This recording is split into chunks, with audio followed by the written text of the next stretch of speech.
and Ranking Member, and it's great to see you, Secretary Noem, and it was a pleasure to serve with you in the House for so many years.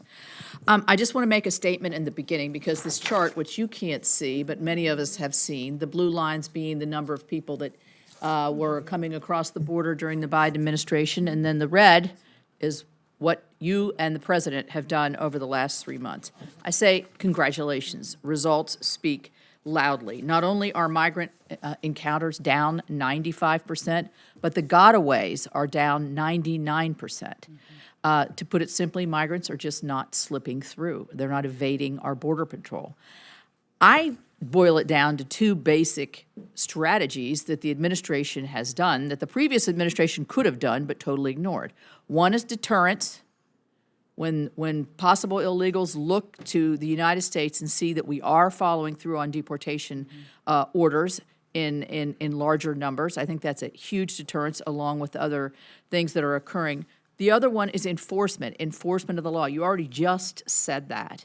So is there anything else you would add specifically, very shortly, that you can attribute this dramatic drop? You're being accused of breaking the law, and that's the reason the numbers are down. I personally don't believe that. Well, I think having a strong leader in the White House that says we will enforce our laws in this country has worldwide effects. In fact, in where I have traveled to countries in El Salvador, Mexico, and Colombia, their leaders and their governments said, when you talk about the fact that you are now enforcing the laws in America, when your president talks about it, when we see these ads that are running in our country saying, if you want to come to the country and America illegally, don't come.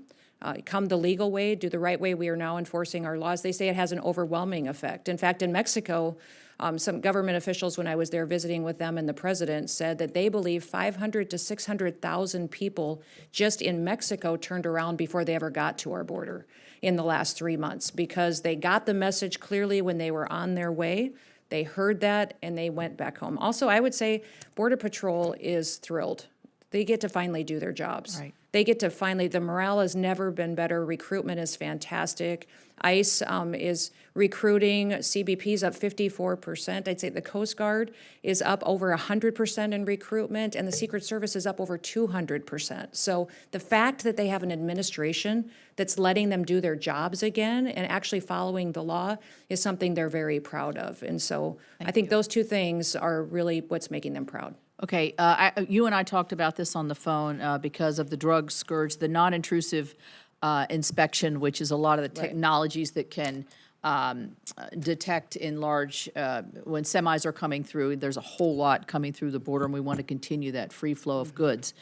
Where are you on that in this budget? Certainly you need more dollars to be able to, I think the numbers are low, how many you actually inspect or have been inspected. You need the technology. Yeah, our to move ports of forward. entry need new technology and scanners that we just simply aren't scanning many shipping containers right now adequately. A lot of our air freight isn't scanned. Some of these scanners that we have in place need infrastructure around them so that they work in the heat and in the rain. Sometimes they're dysfunctional and shut down. We have railroad cars coming in that aren't getting inspected, and then small packages. Small packages every day that are being shipped in by the millions that we are not inspecting at all. So the kind of technology needs that we have to invest in are costly, but they're secure our country. And when we have a foreign enemy country like China and the PRC that's trying to kill off our next generation of Americans, which is what they're doing to weaken our economy and our society, those upgrades and that technology advancement will incredibly help us make sure that we know what's coming into this country and it's not a poison that will be killing our kids and our next generation. Certainly have my support with that. I did chair this subcommittee at one point with the ranking member. He was chairing and I was ranking, so we're getting to know each other very well. You have my support there. I do want to say, and I am concerned about the FEMA issue. Coming from a small state that is subject to a lot of natural disasters, flooding in most cases, FEMA, my experience with FEMA, has it been flawless? Has it been, a smooth road? No, but I think it's a vital function, and I'm concerned if we turn it all over to the states, capacity for the state to really handle this is something that, so I would ask you to tread lightly. I don't really need a response there, but I do want to put on the record here that I am concerned about, I do think we need a national response to disasters. Does it look just like FEMA? I hope, I hope the changes that are made will be able to have them to be able to react quickly and to help our state and local resources. I did invite you to the Advanced Training Center where we do training for Border Patrol. Look forward to seeing you there, and thank you very much.